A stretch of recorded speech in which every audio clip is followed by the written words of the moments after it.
Rocket stoves are great survival stoves because you can often build them with found materials, and they're perfect for just boiling water or frying something. You don't need lots of firewood to use them, and that's really their second greatest advantage.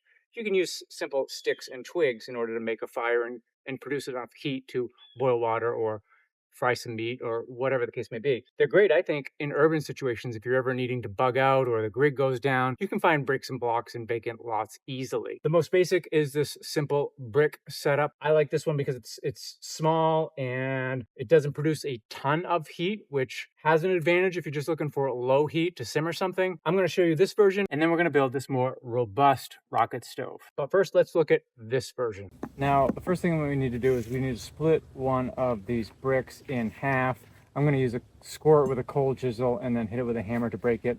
You don't have to get that fancy. You could probably just hit it with the back of the hammer like this and then snap it, or just if you've got a pile of different bricks, you probably have half bricks laying around already. Maybe I'll score the side as well. There it is. The construction process from here is really straightforward. You want a flat surface. You don't have to use these blocks. You can use stones. You can even just put it right on the ground if you want. But you start with your half block and you just start to build around it like so. And then you've got a U shape here. I'll flip this around so we get a nice fit. And then you're just going to keep stacking. And this first one you're going to see is going to drop like that, but that's not a problem. We are just going to hold that in place with the weight of the other bricks. Keep stacking these like so. And this side won't overlap. That's not a big deal. You can see the joints are a little bit off. I could use these other halves if I wanted to, but I'm not going to.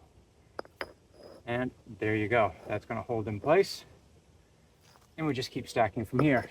The principle is fairly straightforward. We set the fire inside, air is drawn up through the bottom, and then the fire comes out through the top, channeled like a chimney. I'm just going to rough up some birch bark here. Get a bunch of birch bark powder in here, and I'm going to strike it with a ferro rod.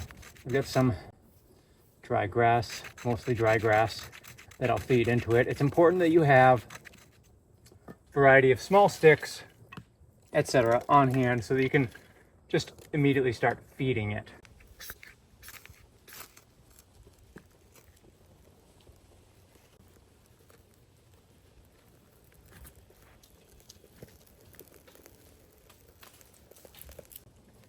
Now as this gets moving, you're going to put your sticks in like this. And it doesn't really matter if these stick out. In fact, that's actually kind of nice because as it burns, you can just keep pushing these in and feeding the fire.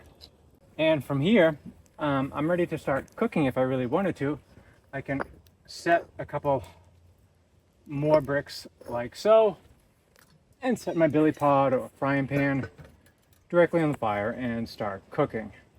Another option that you might want to use if you're setting one of these up for backyard cooking for fun is to get a grate like this, and basic grate that comes off a propane stove. You can get these online on Amazon for about $20 and use it like that. You can also use other grates. Any grate of any kind will work fine here. Anything to get it a little bit off, because you don't want to set it right on top because then you're going to cut the airflow.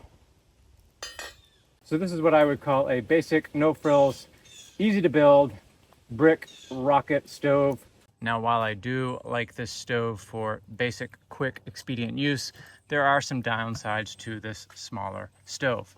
For starters, the ash starts to build up quite quickly, clogging this opening, and you don't get quite the same draw effect with a larger chimney.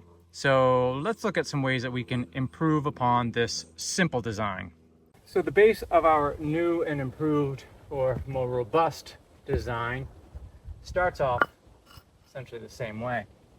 And the difference that we do now is we add a grate of some type, and you can use any kind of grate here.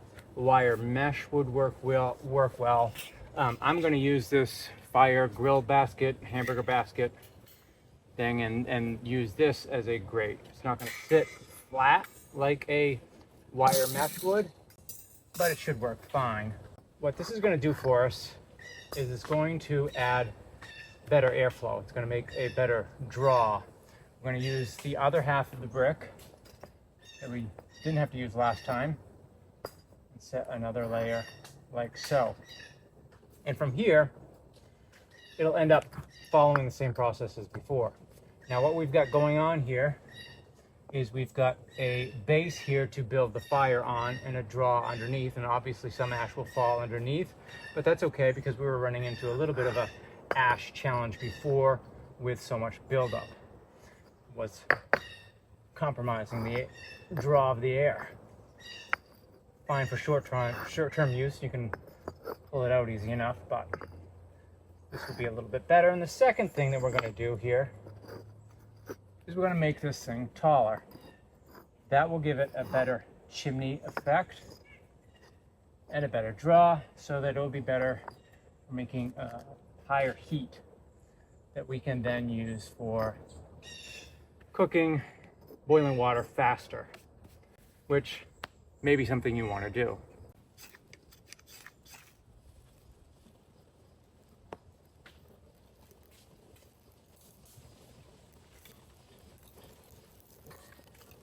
Now, I know what a lot of you are going to say in the comments, that I shouldn't be using these concrete pavers because they're going to crack and they're going to blow up. I've heard that about my concrete block fire pit. They haven't cracked or blown up yet. I expect that they will crack at some point, but I haven't seen them blow up. And I'd be a little surprised if that is actually going to happen. I mean, people use concrete blocks in building construction all the time. Would fire bricks, fire-rated bricks, be better for this? Yes, they probably would. But this isn't in my home. I'm not using it every single day. I'm not worried about these blowing up. So I've added another layer of brick here that I had laying around. But from here, I can set that on there, or a couple bricks like I had before, and start boiling. The thing with rocket stoves like this is that they do require constant tending because you don't have a heck of a lot of flammable material here. You have to constantly keep feeding it, whether from the top or the side, or often both. But it is an expedient stove, and it is a great survival stove. Whether you're in an urban setting, and I would imagine even in a bushcraft scenario, in the wilderness, if you found the right shaped rocks and enough of them, you could certainly construct one of these from rocks. Leave any questions for me in the comments section. If you haven't already subscribed to the channel, please do so.